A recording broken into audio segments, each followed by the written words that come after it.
Hermanos, Dios les bendiga, bienvenidos a este estudio del libro El Evangelismo en la Iglesia Local. Este es un libro de texto de estudio independiente que ha sido escrito por Randy Hurst. Recuerde que para sacar el mayor provecho a los audios es importante que lea también el libro El Evangelismo en la Iglesia Local, escrito por Randy Hurst. Si todavía no lo hace, le voy a invitar para que se suscriba al canal y de esa manera pueda recibir notificaciones de cada uno de los videos nuevos que vayamos a estar subiendo. Comenzamos una nueva unidad, mis hermanos. Estamos en la unidad 2, Jesús y el evangelismo personal. Jesús dio la gran comisión a sus discípulos en sus variadas formas. La idea no les fue nueva. Tanto a través de sus enseñanzas como su ejemplo, Jesús les había estado preparando para su tarea de proclamar su nombre y hacer discípulos en todo el mundo. Había revelado a sus discípulos los secretos del reino, y la tarea delante de ellos no era meramente para articular otro movimiento social religioso, era el participar de la actividad divina de Dios en el mundo, redimiendo a la humanidad perdida para sí mismo. Tal como los discípulos habían visto los panes y pescados multiplicarse, ellos ahora participarían en perpetuar y multiplicar el mensaje que Jesús les había encomendado. Nuestro primer capítulo de la unidad es el capítulo 4, titulado La enseñanza de Jesús.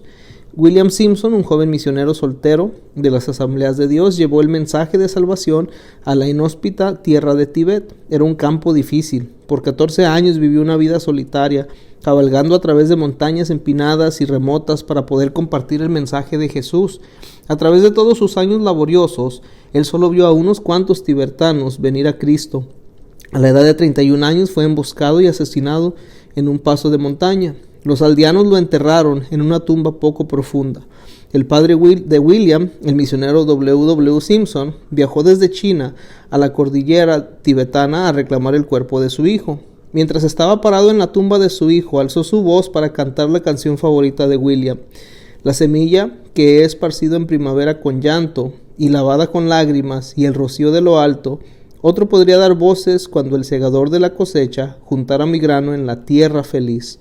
Otro podría cegar lo que en primavera planté. Otro se regocijará en el fruto de mi dolor, sin saber de mis lágrimas, cuando en verano desmayé mientras trabajaba duro con el corazón triste en el sol y la lluvia. Los espinos han ahogado y el sol de verano ha arremetido en contra de la mayoría de la semilla que en primavera sembré. Pero el Señor, que ha observado mientras duro mi trabajo duro y agotador, me dará una cosecha por lo que he hecho. Innumerables siervos, mis hermanos, siervos fieles de Jesucristo, han llevado sus mensajes a todo el mundo, sustentándose de las promesas de Jesús sobre la certeza de la cosecha espiritual.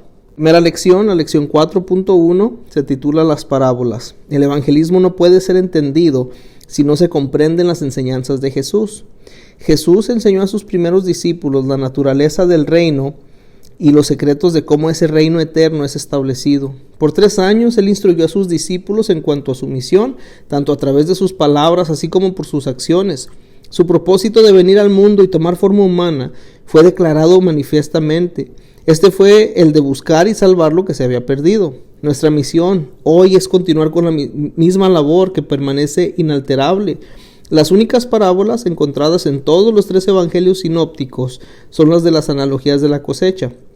Cosechar es probablemente la única actividad más prominente usada por Jesús para poder comunicar las verdades sobre la naturaleza de su misión. Cosechar también es prominente en las enseñanzas de Pedro y de Pablo, quien indiscutiblemente siguieron el ejemplo de Jesús. Referencias a la cosecha son evidentes también en el Antiguo Testamento. La analogía de la cosecha, mis hermanos, es particularmente reveladora en las parábolas de Jesús. La palabra parábola viene de 2 palabras griegas, para y bayo, las cuales unidas significa poner lado a lado. Una parábola crea una comparación entre una verdad conocida y una verdad desconocida al ponerlas una al lado de la otra. Una parábola es una simple historia sacada de la vida cotidiana para poder ilustrar una verdad ética o espiritual. La parábola debería ser entendida en el contexto de su contraparte hebrea o masal, la cual tiene un rango de significado mayor que el término griego parábole. Masal representa una gran variedad de figuras retóricas que incluye proverbios, metáforas, alegorías, como la parábola en su sentido absoluto. Todas las formas de masal se hallan presentes en el Nuevo Testamento excepto las adivinanzas. En su uso bíblico, parábola gradualmente extendió su esfera de significado. Por siglos, las enseñanzas de las parábolas han sido en gran parte alegorizadas, apoyando particulares posiciones teológicas y aún hasta el punto de ignorar los significados obvios. A fines del siglo XIX, Adolf Hulicher defendió abandonar el enfoque alegórico y aceptar las parábolas como historias didácticas para poder presentar un punto central. Durante ese periodo, la tesis de Hulicher era significativa de manera especial. Una alegoría introduce diversos puntos, pero un intérprete de las Escrituras corre el riesgo de agregar sentidos no deseados al texto al tratar de atribuir significados a cada aspecto de la historia. Aunque una parábola puede ser compleja, generalmente solo hace hincapié en un punto principal. Sin embargo, sus elementos secundarios afectan el entendimiento de una parábola como un todo. Muchos detalles de las parábolas, que algunos eruditos pudieron haber visto como un mero incidente o decoración, tienen significado deliberado. Toda la creación de Dios refleja su gloria, sus propósitos en la creación y la verdad de su palabra. La analogía de la cosecha no debe solamente ser vista como el elemento central de las enseñanzas de Jesús y los apóstoles, sino también como parte del gran diseño creativo de Dios. Es fundamental en las parábolas de Jesús la correlación de la esfera natural y la redentora. Por medio de parábolas, Jesús llama la atención sobre lo que previamente había estado oculto en el orden redentor. El realismo de sus parábolas viene del hecho que la relación entre la naturaleza y el orden redentor no es mera analogía, porque ambos se originan en el propósito de Dios. La indignación de un orden puede revelar o iluminar verdades de otro, porque ambos reflejan la intención de Dios. El siguiente tema clave, mis hermanos, es revelando y ocultando. Las parábolas están diseñadas tanto para revelar como para ocultar la verdad al mismo tiempo. Las parábolas no siempre son entendidas sin una explicación. Uno de los ejemplos está en el pasaje del Antiguo Testamento, donde David no entendió la parábola de Natán respecto a la corderita. Esto en segundo libro de Samuel 12, del 1 al 7. Y Jesús enseñó que la condición y actitud del corazón predispone el entendimiento de una persona a la verdad. Jesús dijo: el que quiera hacer la voluntad de Dios conocerá si la doctrina es de Dios o si yo hablo por mi propia cuenta. El siguiente tema clave es la parábola del sembrador. Muchas parábolas son aplicables al evangelismo, especialmente importante e instructiva en cuanto al proceso de evangelismo en una serie de parábolas que se encuentran a través de los evangelios sinópticos. Para que se beneficie adecuadamente de esta lección, lea las siguientes parábolas encontradas en Mateo 13, del 1 al 52, Marcos 4, del 1 al 34 y Lucas 8, del 4 al 18. En cada serie, la parábola del sembrador es la base de las otras parábolas. De las 35 parábolas de los evangelios sinópticos, solo 7 se encuentran en más de un evangelio y solo 3 están en los 3 evangelios sinópticos. Tanto antes como después de cada parábola, Jesús exhortaba a la multitud a escuchar atentamente. El último tema clave de esta lección es pares opuestos. Una característica importante de las parábolas de Jesús es que sus ejemplos son normalmente presentados en pares opuestos. Jesús usó este formato en muchas de su predicación y enseñanza. En sus parábolas se refirió a 2 casas, a odres nuevos y viejos, la tierra productiva y la improductiva, el trigo y la cizaña, los 2 hijos, los 2 sirvientes, los 2 deudores, el buen samaritano y aquellos que pasaron de largo, el hijo pródigo y su hermano mayor, el fariseo y el recolector de impuestos, por mencionar unos cuantos. En casi cada contexto y marco de referencia, Jesús contrasta 2 grupos y desafía a sus oyentes a que escojan pertenecer a uno de ellos. La preocupación de Jesús está siempre enfocada en las consecuencias eternas del pecado y el destino eterno de cada persona, mis hermanos.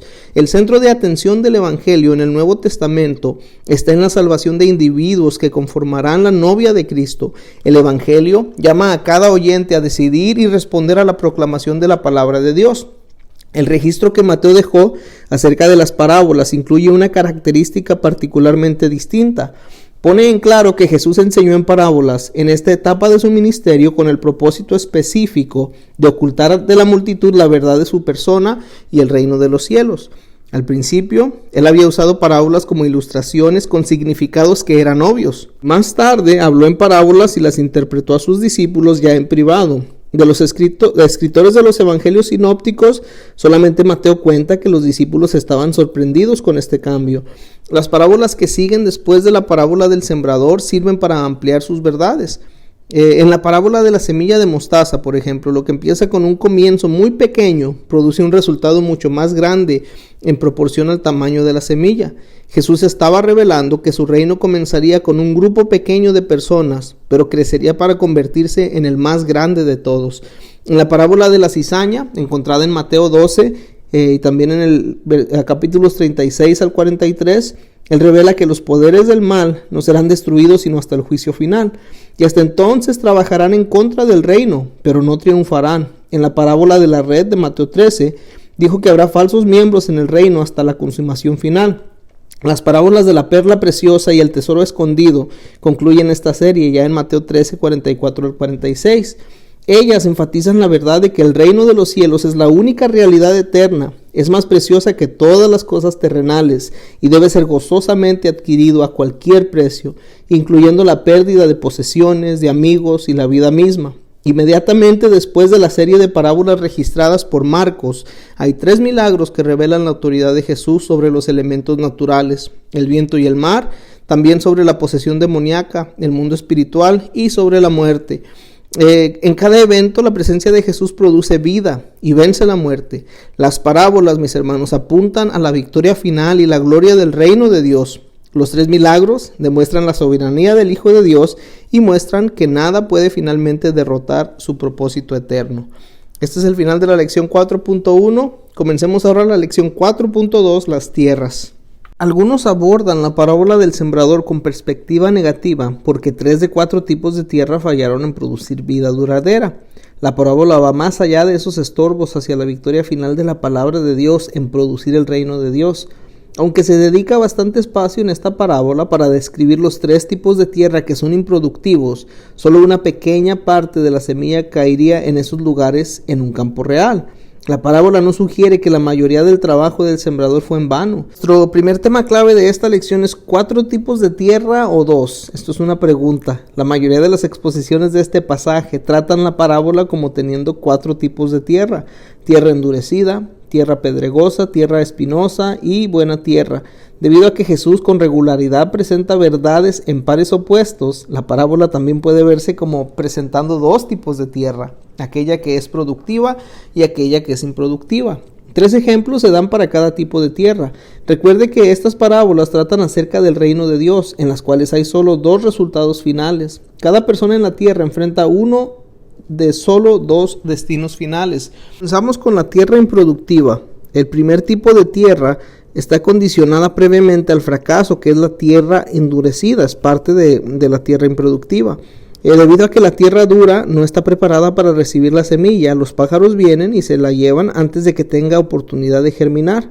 La semilla sembrada junto al camino representa el mensaje que no es entendido y rápidamente es robado por el maligno. Jesús atribuye claramente la tierra dura a la acción de Satanás, agregando esta resistencia al mensaje que viene de la falta de entendimiento. Cuando la tierra está bien pisada, apisonada y pisoteada, no provee la suficiencia adecuada para recibir la semilla y darle una oportunidad de germinar. Como tierra improductiva también leemos de la tierra pedregosa. Al menos que la verdad eche raíz en el corazón humano, será rechazada de nuevo tan pronto como se enfrente oposición. La tierra pedregosa solo produce un compromiso superficial. Jesús explica que la tierra pedregosa recibe inmediatamente el mensaje con gozo. Esta no es una respuesta casual. El problema es que los oyentes no tienen raíces en ellos mismos. La naturaleza temporal de las plantas jóvenes se debe a la falta de fuerza espiritual que manifiestan las personas cuando aparece la aflicción o persecución por causa del mensaje. Se marchitan tan pronto como la vida comenzó. Fue una vida genuina, solo que no duró. La misma naturaleza de la tierra pedregosa causa que la semilla brote rápido, pero también es la razón de que muera rápidamente debido al calor. Y este puede compararse a las personas que toman decisiones emocionales prematuras de seguir a Cristo, sin entender el precio de ser discípulo de Cristo. Si este es el caso, mis hermanos, la tierra pedregosa puede ser cultivada y preparada para recibir el mensaje, y así este puede echar raíz. Como parte de esa tierra improductiva también está la tierra espinosa. De los 3 tipos de tierra improductivas, esta tierra espinosa es especialmente trágica, ya que el mensaje verdaderamente echa raíz y crece, pero los espinos crecen más rápido que el trigo y ahogan la vida genuina que estaba creciendo. Cualquiera que haya estado en el ministerio pastoral puede testificar de trágicos ejemplos de personas cuyas vidas han cambiado, pero eventualmente se descarrían. Aún después de años de seguir a Cristo y vivir en la comunión de su iglesia, sus vidas espirituales se marchitan y mueren. Siguiendo la analogía de la cosecha, esta tragedia recalca la importancia de regar y de cultivar, la cual puede ser comparada con el proceso de discipulado.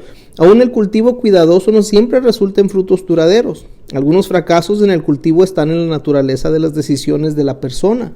El énfasis en la parábola no parece estar en cómo la tierra es atendida, sino en la condición de la tierra. Este ejemplo sirve como un recordatorio estremecedor, mis hermanos. Es triste cuando la vida espiritual que ha sobrevivido a aflicciones y persecuciones finalmente puede ser derrotado por lo que Jesús describió como espinos, las preocupaciones de este mundo, el engaño de las riquezas y la codicia por otras cosas. Materialismo y los afanes de la vida pueden destruir la vida espiritual donde el sufrimiento y la persecución no pudieron. Hace unos años atrás, dice aquí el autor del libro, se me acercó después del servicio una mujer joven de un país anteriormente comunista. Me pidió que orase con ella por la condición espiritual de su padre. Bajo el régimen comunista, él fue torturado por su fe en Cristo y no negó a su Señor. Sin embargo, después de emigrar a los Estados Unidos, comenzó un negocio y se hizo próspero. Con lágrimas bajando por su rostro, su hija me contó con tristeza que su padre ya no quería asistir a la iglesia y no estaba sirviendo a Cristo. Su fe había resistido la tortura física, pero no la prosperidad. Los 3 tipos de tierra improductiva pueden ser resumidos de esta manera. La primera, la tierra dura no produjo respuesta. La segunda, la tierra pedregosa no proveyó raíz. Y tercero, la tierra espinosa no dejó lugar. Se hace referencia a los enemigos de la semilla en la cosecha espiritual del reino en la carta de Pablo a los Efesios. Efesios 2 del 1 al 3 leemos: y Él os dio vida a vosotros cuando estabais muertos en vuestros delitos y pecados, en los cuales anduvisteis en otro tiempo, siguiendo la corriente de este mundo, conforme al príncipe de la potestad del aire, el espíritu que ahora opera en los hijos de desobediencia, en los cuales también todos nosotros vivimos en otro tiempo, en los deseos de nuestra carne, haciendo la voluntad de la carne y de los pensamientos, y éramos por naturaleza hijos de ira, lo mismo que los demás. En estos versículos, mis hermanos, Pablo revela claramente 3 enemigos del alma: Satanás, la carne y el mundo. En la parábola del sembrador, los 3 están obrando en contra de la vida espiritual plantada en el alma. Jesús declara claramente que en la tierra dura, Satanás se lleva el mensaje. En el caso de la tierra pedregosa, el problema parece ser las debilidades de la carne. El oyente del mensaje no tiene la fuerza personal para resistir la aflicción y persecución. En el ejemplo de la tierra espinosa, el mundo, sus afanes, preocupaciones y deseos por bienes materiales ahogan la semilla del mensaje en el corazón humano. Pero luego también se habla o podemos leer a través de la tierra productiva. La parábola del sembrador, mis hermanos, como ya vimos, ofrece 3 ejemplos de por qué la tierra improductiva finalmente fracasó. Pero Jesús también nos da 3 ejemplos del suelo productivo. ¿Cuál es la única diferencia entre las tierras productivas? El monto de multiplicación.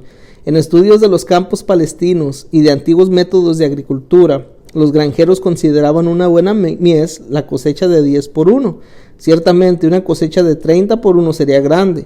Entonces una cosecha 60 por 1 sería mayor y una cosecha 100 por 1 sería increíble. Todos los 3 rendimientos de la cosecha en la parábola pretenden predecir un resultado por sobre lo habitual. Estas no eran cosechas normales, sino que cosechas milagrosamente abundantes. El énfasis no está en cuánta semilla se pierde, sino en el resultado abundante de la siega. William Lane dice lo siguiente: la culminación de la parábola enfatiza fuertemente el glorioso carácter de la cosecha, el rendimiento de 30, 60 y 100 por 1, ya que este se aprecia en un trasfondo de muchos obstáculos. Es claro que el énfasis no cae en la enormidad de la pérdida, sino en la enormidad y esplendor de la cosecha. En la parábola del sembrador, Jesús estaba preparando a sus discípulos para su misión final. En sus enseñanzas sobre la tierra improductiva, Él comunicó la dura realidad de los oyentes que serían tercos e indiferentes.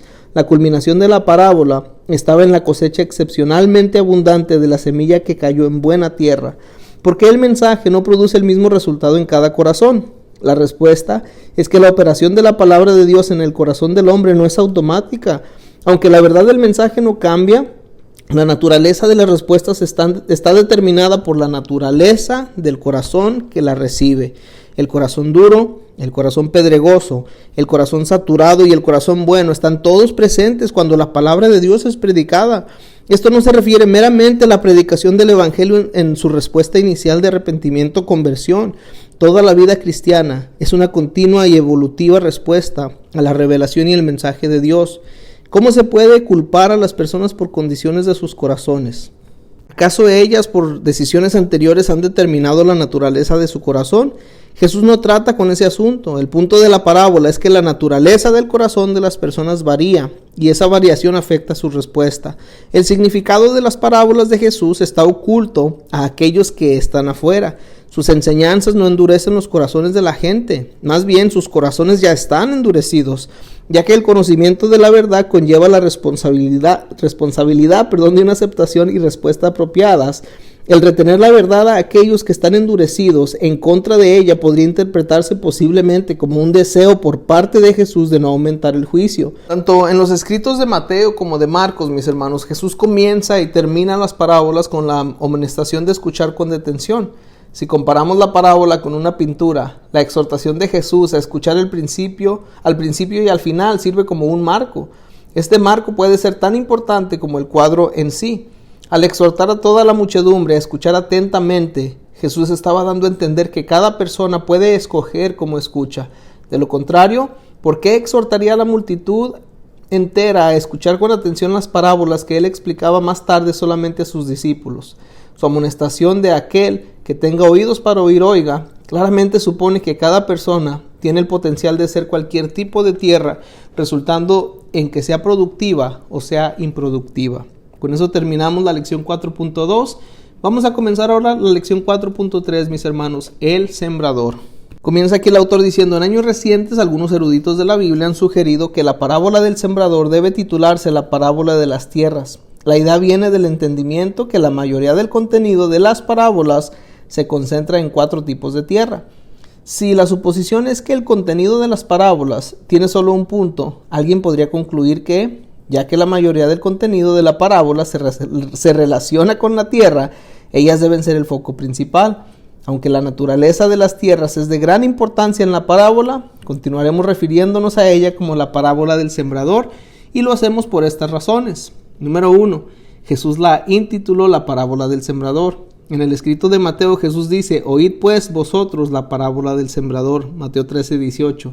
Segundo, la gran proporción del contenido dedicado al terreno improductivo no indica necesariamente que las tierras eran el foco principal de la lección de Jesús. Tercero, Jesús dirigió claramente sus enseñanzas a sus discípulos como los sembradores futuros de su mensaje, a los que confiaría su misión en esta tierra.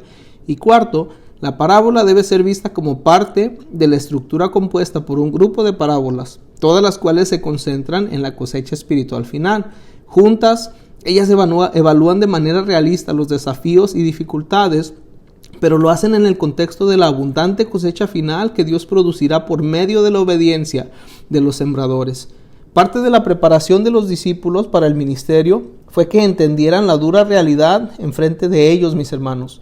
No toda su siembra iba a ser productiva. Jesús quería que entendiesen el porqué. Recuerde que la perspectiva de los discípulos era limitada cuando escuchaban esta parábola. Parecía que ellos estaban buscando que Jesús estableciera dramáticamente su reino mesiánico en su tiempo, como se muestra en su pregunta en Hechos 1:6. Señor, ¿restaurarás el reino de Israel en este tiempo? Esta fue una de las tentaciones que el Señor resistió firmemente en el desierto. En Mateo 4, del 8 al 9 leemos: otra vez le llevó el diablo a un monte alto y le mostró todos los reinos del mundo y la gloria de ellos, y le dijo: todo esto te daré si postrado me adorares. Lo que los discípulos no se daban cuenta era que el reino, como ellos lo percibían, estaba en la etapa de la semilla de mostaza. Si Jesús hubiera establecido su reino en este tiempo, la mayoría de sus futuros ciudadanos, en los siguientes 2000 años hubiesen sido excluidos. Cuán pequeño hubiera sido el reino. La parábola del sembrador confronta a sus discípulos con los difíciles desafíos que enfrentarían los sembradores del mensaje. La conclusión final describe una increíble cosecha debido al trabajo soberano de Dios obrando en los corazones por medio del mensaje.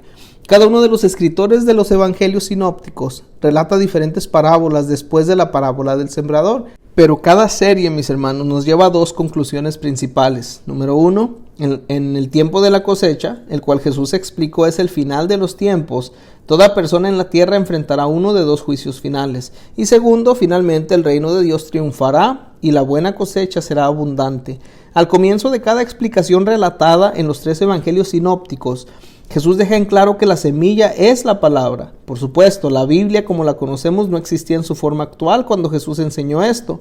Cuando él habló de la palabra se estaba refiriendo acerca de proclamar el mensaje del reino. En estas parábolas la implicación es clara de que todos los creyentes son llamados a ser sembradores. Una cosecha abundante tomará lugar solo si la semilla es sembrada. Un pasaje del Antiguo Testamento provee de un llamado similar al acto de sembrar en fe. Este lo podemos encontrar en Eclesiastés 11 del 4 al 6. Con gran detalle práctico, el autor de Eclesiastés dice que aquel que mira las condiciones del clima y vacila no verá la cosecha. Y hay pocos tiempos provechosos, hay lugares seguros o perfectas oportunidades para sembrar y cosechar. El sembrador debe estar comprometido con su trabajo sin importar sus circunstancias. El profeta entonces señala correctamente, somos esencialmente ignorantes de muchas cosas y entrega 2 ejemplos obvios. No sabemos cuál es el camino del viento o lo que pasa en el vientre de una mujer encinta mientras el niño se está formando. Tampoco sabemos la obra de Dios, el cual hace todas las cosas. ¿Cuál entonces es la conclusión? El sembrador debe ser fiel en sembrar tanto en la mañana como también en la tarde, sin saber cuál periodo de siembra va a dar el resultado o si ambos van a dar resultado. Es significativo que él no proporcione una carta alternativa que ninguno daría resultado. La palabra de Dios promete que cuando se finaliza la siembra, en obediencia al mandato de Dios, la cosecha es segura. Otro comentario relevante del Antiguo Testamento es el Salmo 126:6. Irá andando y llorando el que lleva la preciosa semilla, mas volverá a venir con regocijo trayendo sus gavillas. Nótese, mis hermanos, que la cosecha no es meramente posible o aún probable, sino que de manera indudable es segura. El seguidor de Jesús es llamado a sembrar el mensaje. Las enseñanzas de Jesús, tanto en las parábolas del sembrador como en las meditaciones del escritor de Eclesiastés, revelan que no toda la siembra resultará en una cosecha permanente. Si la siembra es finalmente sembrada, alguno caerá en buena tierra y va a producir una gran cosecha. En la parábola del sembrador, la atención sobre cómo el reino de Dios es establecido se concentra en el individuo. El reino de Dios se establece en una persona a la vez. El enfoque principal de la parábola está en la abundante cosecha que resulta de la eficacia de la semilla, sembrada por el sembrador en obediencia. La abundante cosecha está constituida por individuos en cuyos corazones el mensaje no solo ha comenzado, pero también crecido y madurado hasta la época de la cosecha. Desde varias perspectivas, mis hermanos, las parábolas de Jesús en cuanto al crecimiento en la vida del creyente y el reino dejan claro el objetivo del evangelismo. La transmisión de las buenas nuevas no es meramente la proclamación del mensaje o aún ver a otros venir a lo que comúnmente se llama la decisión de salvación. La parábola del sembrador, así como las parábolas que siguen en los sinópticos, todas apuntan hacia la cosecha final. La vida espiritual no debe solo comenzar, sino que también crecer, permanecer y alcanzar madurez. El por qué la siembra en ciertas tierras no produce cosecha es en gran medida un misterio. Los cristianos se han esforzado por siglos en tratar de entender por qué algunos responden y otros no. Algunas de estas preguntas no pueden ser contestadas en esta vida. Una cosa está clara, somos llamados a sembrar el mensaje. En la parábola de la cizaña en Mateo, Jesús declara que el campo es el mundo. En el plan total de la analogía de la cosecha, en estas parábolas, estos relatos enfatizan la naturaleza inclusiva de la misión que Jesús para sus discípulos y para la iglesia. En la Gran Comisión, Jesús declara que el mundo entero ha de recibir el mensaje por medio de la iglesia. Nadie está excluido de la salvación y la vida eterna que Cristo ofrece. Mientras haya gente esperando por el mensaje de Cristo, mis hermanos, la misión de la iglesia debe seguir hasta que el Señor declare que su misión ha sido cumplida. Así, llegamos al final de la lección 4.3. Vamos a comenzar ahora con la lección 4.4, el carácter del creyente. Mis hermanos, Jesús solamente usó 3 metáforas que fueron la sal, la luz y los pámpanos para poder revelar la naturaleza de lo que sus seguidores deberían de ser. En el Sermón del Monte, que es posiblemente el más conocido pasaje de enseñanza, Jesús compara a sus seguidores con 2 cosas, sal y luz. En las bienaventuranzas, Jesús describe el carácter de una vida bendecida y entonces prosigue a decir: en Mateo 5, 13 al 16, vosotros sois la sal de la tierra, pero si la sal se desvaneciere, ¿con qué será salada? No sirve más para nada, sino para ser echada fuera y hollada por los hombres. Vosotros sois la luz del mundo. Y una ciudad asentada sobre un monte no se puede esconder, ni se enciende una luz y se pone debajo de un almud, sino sobre el candelero, y alumbra a todos los que están en casa. Así alumbre vuestra luz delante de los hombres, para que vean vuestras buenas obras y glorifiquen a vuestro Padre que está en los cielos. Leemos primero acerca de la luz de la tierra. Para entender completamente por qué Jesús usa la sal como ejemplo de lo que los seguidores han de ser, hay que considerar el propósito de la sal durante los tiempos del Nuevo Testamento.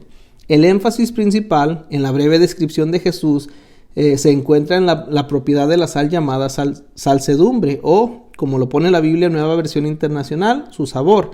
La salsedumbre es esencialmente la capacidad de la sal para actuar o afectar otra cosa. En los tiempos del Nuevo Testamento, la sal no era meramente algo agregado a la comida para mejorar su sabor. Tenía otros tres usos esenciales en ese tiempo. Primero, la sal era un preservativo. La gente en esos tiempos no tenía refrigeración y casi toda la comida era perecible.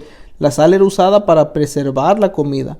Segundo, la sal estimulaba la sed. Y tercero, la sal realza lo que ella sirve. Tal y como la sal afecta todo lo que ella sirve, los cristianos debemos afectar el mundo a nuestro alrededor.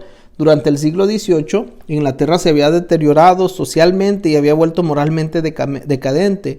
El crimen había alcanzado su nivel más alto, al igual que el índice de natalidad de hijos ilegítimos. También la violencia y el alcoholismo eran excesivos. Entonces vino el mayor avivamiento espiritual de la historia de Inglaterra.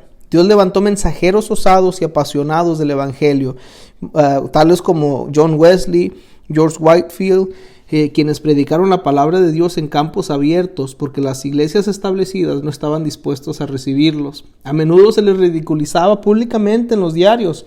De todas maneras, las iglesias no podían albergar a la multitud, así que Whitefield y Wesley se dirigieron a predicar en áreas abiertas, incluyendo mercados, incluyendo campos.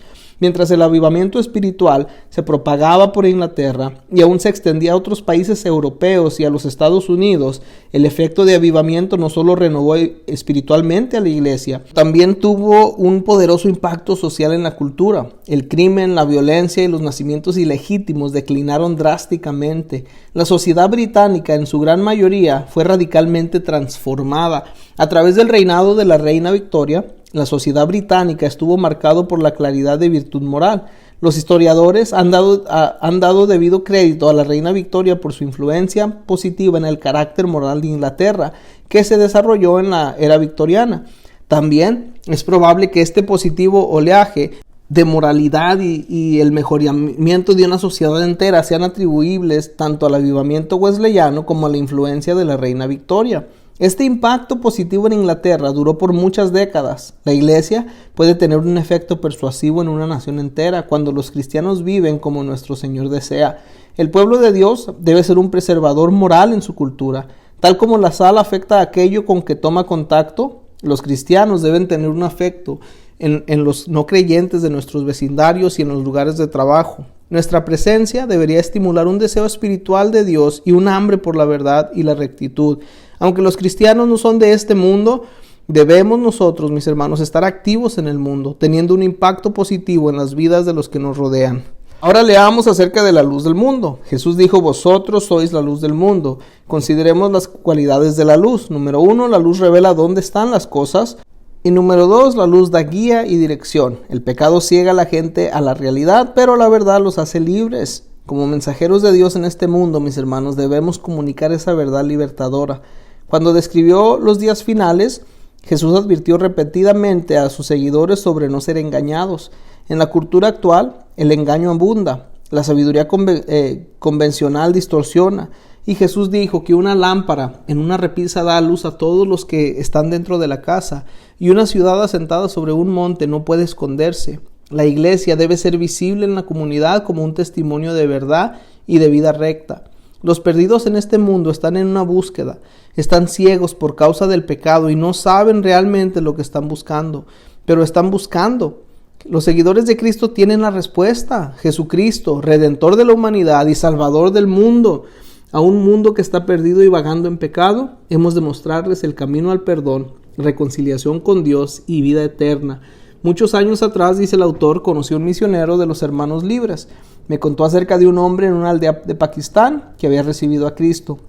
Al mismo tiempo, este nuevo cristiano fue la primera persona en recibir electricidad en una aldea. Se le asignaron 1000 watts de poder. Pudo haber puesto muchas bombillas de 100 watts en la casa, iluminando varias piezas y haber tenido poder para operar unos cuantos pequeños electrodomésticos. En cambio, este nuevo cristiano puso su cuota designada de 1000 watts de poder en una bombilla, de 1000 watts en un poste en la esquina de su patio.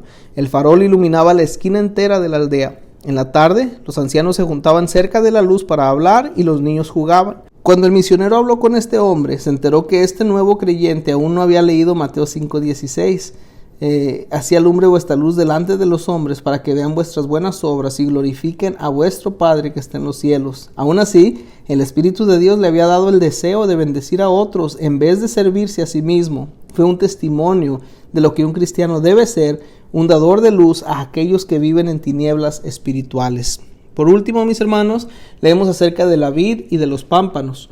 Junto a esas enseñanzas finales a sus discípulos, Jesús reveló otro cuadro de cómo sus seguidores deben de ser. Esto se encuentra en Juan capítulo 15, versículo 1 hasta el 5. Dice: yo soy la vid verdadera y mi Padre es el labrador. Todo pámpano que en mí no lleva fruto lo quitará, y todo aquel que lleva fruto lo limpiará para que lleve más fruto. Ya vosotros estáis limpios por la palabra que os he hablado. Permaneced en mí y yo en vosotros. Como el pámpano no puede llevar fruto por sí mismo, si no permanece en la vid, así tampoco vosotros, si no permanecieseis en mí. Yo soy la vid, vosotros los pámpanos. El que permanece en mí y yo en él, este lleva mucho fruto, porque separados de mí nada podéis hacer. Hermanos, Jesús es la vid, la fuente para nuestra vida espiritual. Nosotros somos los pámpanos por medio de los cuales la vida de Jesús fluye y da fruto. Jesús dijo: no me elegisteis vosotros a mí, sino que yo os elegí a vosotros y os he puesto para que vayas y llevéis fruto y vuestro fruto permanezca, para que todo lo que pidiereis al Padre en mi nombre, Él os lo dé. Ser un cristiano no es meramente escoger una religión o un modo de vida. Un cristiano está conectado a nuestro Señor por una fe viva, una comunión personal. La presencia del Espíritu Santo de Dios dentro de nosotros trae vida espiritual. No es suficiente ser tan solo pámpanos de la vid. Jesús nos advirtió de lo inservible, de la sal que pierde su sabor y también de los pámpanos que no dan frutos. Pámpanos sin vida pierden su propósito deseado y se vuelven apropiados solo para un propósito menor de corta vida, y esto es convertirse en leña. Jesús advirtió que la sal no es útil meramente porque existe, sino porque tiene esta capacidad de afectar el elemento con el que entra en contacto. Si la sal perdiese su sabor o salsedumbre, vendría a ser inútil y buena para nada. Una iglesia que no hace impacto en su entorno puede ser una iglesia de nombre, pero no es lo que Dios diseñó que fuera. Hermanos, Dios no diseñó al creyente para no producir fruto. Él nos destinó para ser productivos en cooperación con su actividad en las vidas de las personas. Si somos lo que Él nos ha destinado y llamado a ser, la sal, la luz y los pámpanos, y hacemos nuestra parte, produciremos fruto. Nótese que las únicas 3 metáforas que usó Jesús para revelar el carácter de sus seguidores comparten una cualidad primaria. Todas tienen un efecto más allá de sí mismas. La sal afecta todo lo que toca. La luz brilla todo lo que alcanza, y los pámpanos extienden la vida de la vid al fruto que es producido. La vida de los seguidores de Cristo debe producir un impacto en aquellos dentro de su esfera de influencia. Y así llegamos al final de la lección 4.4, el carácter del creyente. Vamos a estar terminando también todo este capítulo 4, la enseñanza de Jesús. Dios les bendiga.